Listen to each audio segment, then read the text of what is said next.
Francesca Sternberg, and my horse is Red Dirt Paleface, and we just were co-champions in the level 3. What did it feel like out there in the Derby finals? Slightly terrifying to begin with. Once we were through the gate, and then it's okay because then you get on with it. But the waiting and the going through the gate and the whole gateway of champions, all that stuff just makes my tummy go into tidal waves. So how do you calm those nerves? I just try to focus on the fact I was always told that the more nervous you are is because the better you want to do. So when I'm about to vomit, I tell myself I must want to do really well. So I need to just focus on that and don't tell the horse. I mean, he doesn't know how I feel, so try not to let him guess. Tell me more about your horse. He is rather short and round like I am, so we're a bit of a matched pair. He's very, very little, and so out there I feel like we're going around the Gobi Desert at a flat foot gallop because he's really small, which makes it tougher for him, but he's got, as small as he is, his heart is huge.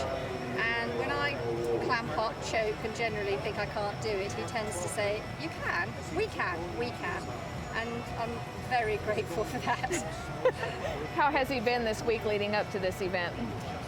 He's been good. I mean, it is quite brutal, this weather. It's been very warm, it's very humid. I mean, I found it in England, if it goes above 80, it's like almost a national disaster. So we both felt the heat, and I've tried to keep him fresh as I can, keep him happy. He is a terrible cookie monster. I mean, it's embarrassing how bad he is. So he's had lots of them to try and keep his, good feeling going. And he's held in there. I mean, I think a lot of the horses were tired today. Well, for obvious reasons, we're all tired. It's been a long week. And I think he was tired. But he somehow dug deep and just did it. Well, tell us about that run. Well, coming through the gate is always my worst thing. I mean, first of all, I don't really want to go through the gate. And I don't think he wants to go through the gate either, so we have to persuade each other. I'm always worried about being wishy-washy to my first stop. It's the first thing the judges see. And I'm not the most aggressive rider, so I have to tell myself. So today I told myself, come on, you need to run in with authority and don't be wishy-washy, just do it. And because I felt that way, he did it. So that was good. So I felt we had a halfway decent start. And then he was fantastic. He ran in the circles really well. He was a little tired. He can turn better than he did today, but I think he was a bit tired. He kind of felt that a bit. But then he dug deep and he went all the way to finish. So. And you say that you don't want to go in and he doesn't want to go in, so what keeps you coming back and continuing to be competitive and do this? It's an addiction, isn't it? We can't help ourselves. And the funny thing is that if you do really well, you can't wait for the next one. And if you do really badly, you can't wait for the next one. Because you just want to make it better. And when you do well, it's such a fantastic feeling. I mean, these horses don't have to do this for us. They don't. I mean, they're large, much larger than we are. And if they just said no, that would be it. But they don't, and I think that, especially with the quarter course reining horses, is such a unique thing. I've never found that with another breed of horse. So that helps the addiction along big time. And what's the next show for you guys? We go back home on Monday, and it's European Affiliate Championships in Switzerland. So I've got to go home and do my laundry, repack my suitcase, and get myself ready, and we'll go to that. And then we've got our show in England. We have one big international show here in the UK, so I'll do that. Then I think August is free, except I have just found a show in France. And will all this be with this horse? No, he'll stay here now. I'm not sure what I'll do with him for the rest of the year. I'll have to see. I'm planning on coming back to show at futurity. And I have his baby brother. I have his 2-year-old brother. So maybe in a year's time we'll be back in futurity with that one. And I had his elder brother too. I mean, I'm kind of getting a bit of a set of them, but they're such a great family. Very cool. What do they have in common? Absolutely nothing. No, his elder brother is blonde and a bit of a prima donna, and Solo is just a complete munchkin. And then Jethro, who's the 2-year-old, well, I'm yet to find out, but he's got a real twinkle in his eye. So I guess we're going to find out. He looks like he's a real character. Well, who do you want to thank for helping you get here today? Well, the Schmersel team are incredible.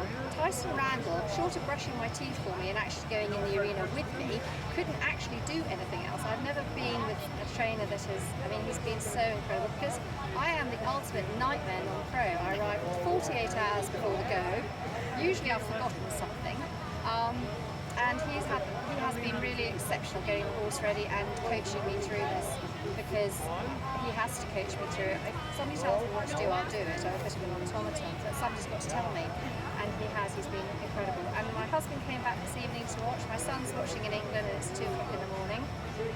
My family support. My daughter was here until this morning, but she had to fly out. So my family backup's amazing, and we all ride reiners. We can do it all together, and that's something that to me is just the best.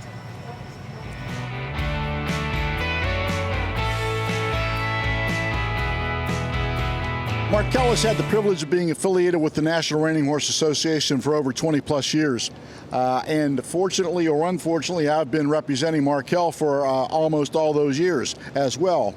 We are a very integral part of the horse industry. We intend to remain an integral part of the horse industry. When you look at organizations like the NRHA and NRCHA and other organizations that we have had the good fortune of representing, it's about what we can do for the people through the products that we have to offer, that being not only livestock mortality, but commercial equine insurance, farm and ranch coverage, and also commercial liability and professional trainers liability. Are they applicable to all? No, but there are so very many people in the industry that can use what we have to offer, and I'm very fortunate to have a team of specialists that work with me for Markel, our Western discipline team, and they offer products for people, Western horse people in particular, throughout the country. We have some other opportunities that are becoming available now with the hopeful addition of a new organization and some new entities, along with some other products that Markel offers as a corporation. Their winery coverage, their camp and path coverage that we've been involved with for years. And I look forward to the next 20 years representing Markel.